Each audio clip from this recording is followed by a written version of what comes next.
Stalemate over WikiLeaks' Assange's future is coming to a head. The diplomatic impasse over Julian Assange's 6-year stay in Ecuador's London embassy is coming to a head, a source close to the WikiLeaks founder said on Monday after media reports the South American country would rescind his political asylum. Assange has been living in Ecuador's London embassy since June 2012 when he successfully sought asylum to avoid extradition to Sweden to face questioning about allegations of sex crimes, which he has always denied. Those allegations have since been dropped, but Assange would be arrested by British police. Yeah, if he leaves the embassy, he's going to get... He knew what would happen to him if he left. He would get turned over probably to the United States. All right, you guys know that. He believes that would pave the way for extradition to the United States. Okay, so they mentioned that. Speculation about the Australian-born Assange's future has grown this month after the Sunday Times newspaper said senior officials from Ecuador and Britain were now in discussions about how to remove him from the embassy after revocation of his asylum. The situation is very serious. Things are coming to a head. However, both the Ecuadorian government and British government sources played down suggestions that there was likely to be any imminent movement to break the stalemate. Ecuadorian President Lenin Moreno, who has described Assange's situation as unsustainable and a stone in his shoe, is into London this week to attend a global disability summit. However, the Ecuadorian government has said neither Moreno nor his delegation would address the Assange issue on his visit. So at this, a long-term solution is not in sight. A British government source also said there was no sign of immediate progress. All right. Well, that seems to kind of be the summary of it. And yeah, I don't know. I mean, I think I can just kind of say all the stuff that I've said before. It's terrible what's going on. I don't understand how anybody can't be alarmed by this, especially anybody in any type of media.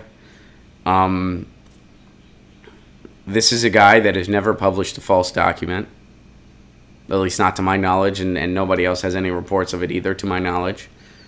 He has always just exposed corruption where he sees it and tries to tell people the truth.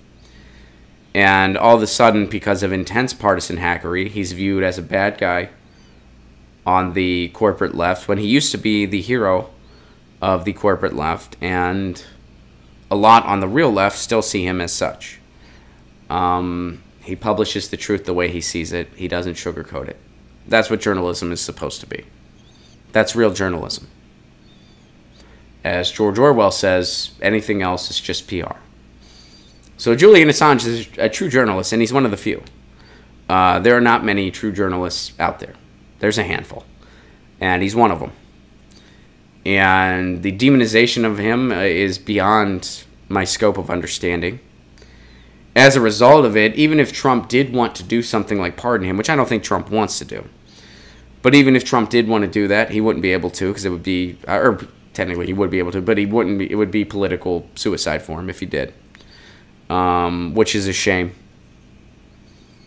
So if there was any inkling like that in Trump, I don't think there is, again, but if there was, it wouldn't matter anyway.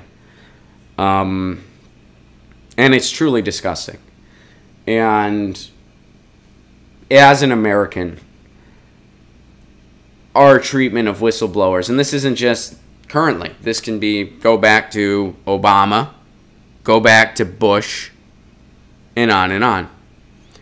It's truly one of the stains on this country. And it's truly something that, and there are many, don't get me wrong, but it's one of them. And it's something that I really hope we start making a better turn on.